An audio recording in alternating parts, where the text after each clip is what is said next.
So originally this week's video was going to be about Instagram and a month-long experiment I did. Basically, I spent 30 days posting more and getting my feed to be a cohesive theme, but some things actually changed, so let's cover the new Instagram in like 15 seconds. Ready, set, go. I watched a class on Skillshare about how to have a good Instagram, then I went to the sunset and took pictures, then I went to the sunset and took pictures, then I went to the sunset and took pictures, then I went to the sunrise and took pictures, then I went to the sunset and took pictures. By the end of the month, I was more comfortable taking selfies, I felt more comfortable with my own body and my face, and I just kind of accepted that this is what I look like. But then some things changed, circumstances changed, and I'm gonna make a different kind of video this week. So I wrote something, and I'm just gonna read it to you guys. So here we go. The 2020 election was terrifying. Is terrifying, it's not over. I see a growing polarization both online and in my personal life. Meanwhile, this juxtaposes to one of my classes, History and Principles of Journalism. In the class, we talk about the foundation of good journalism: objectivity, transparency, fairness.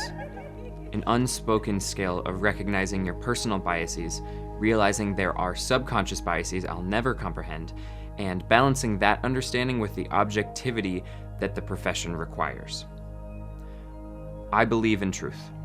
I believe some things are bad, like death and violence bad. I also know many more things aren't as easily labeled, and certainly not objectively so. I will always defend the things I feel are fundamentally good, things like equality, kindness, art, nature, and the conservation thereof. On the flip side, I will also always fight the things I feel are fundamentally bad, things like racism, disinformation, violence, greed. How do I reckon the values that make up the core of my being with the objectivity and humility that journalism requires? I put things on the internet. I put them on this YouTube channel. I utilize these tools of social media every single day. As someone who very much plans to make a living off of the internet and therefore off of one-to-many platforms, how do I do that ethically? So much of what I create is for my own personal benefit. If I make a video about something, I do so because it's something I have an interest in. The video editing and the camera work are all refining my skills as a storyteller. Every creative endeavor begins this way, but I want to turn the corner, or at least begin to. How can my voice be one that moves humanity in the right direction, even in the smallest of ways? I don't have the answers, but this video poses the question: what do we do? Most of these thoughts are unorganized tidbits that have been floating around my brain for years, finally made sensible by a documentary, The Social Dilemma. It's on Netflix, and I think you should watch it. And then we should talk about it. If you'd like, you're welcome to talk about it in the comments, or my email is on this YouTube channel. Moving from words to actions, what can I do to create the positive change I want to see in the world? Sometimes I get inspired to quit everything I'm doing and try to run for public office to etch the humane and the fair into law. Or I get inspired to drop this college thing and spend my waking hours doing something that more directly benefits others. But when I really look inside myself, I know politics isn't where I belong. I'm pursuing journalism because I have an inherent, irrational, and inexplicable draw to storytelling. I should focus on refining that into something beneficial. So I wrote that, as I said, after watching The Social documentary. It's a documentary on Netflix, and it's about social media and how algorithms and advertisements and just social media overall has affected modern day life, and it theorizes a bit on where it's gonna go next. And it's a docudrama. It's a bit scary too. If you watch it, it will probably scare you a bit. But I think for good reason.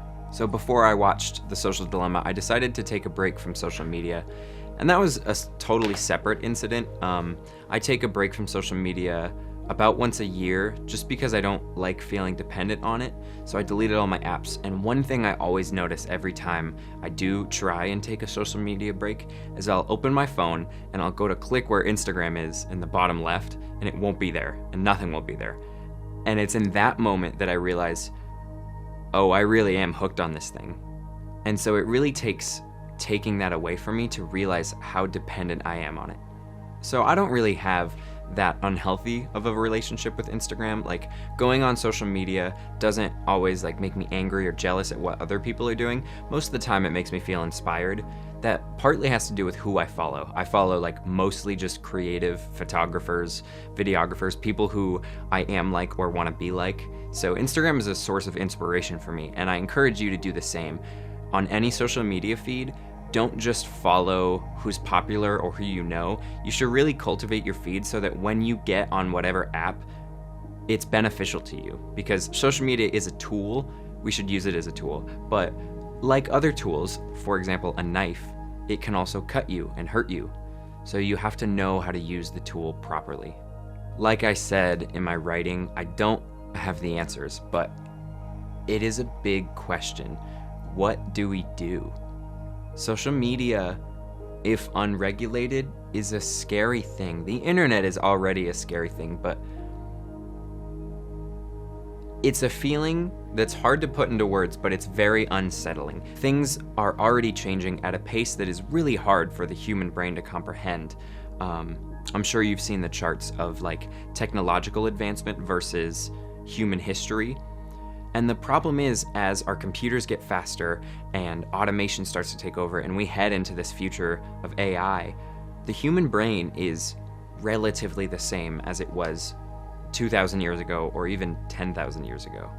And that is what is scary, is that we are the same humans that lived in small tribes and died from famine and diseases. But we're not doing that. I'm sitting here in front of a digital camera talking to multiple people through waves we call the internet?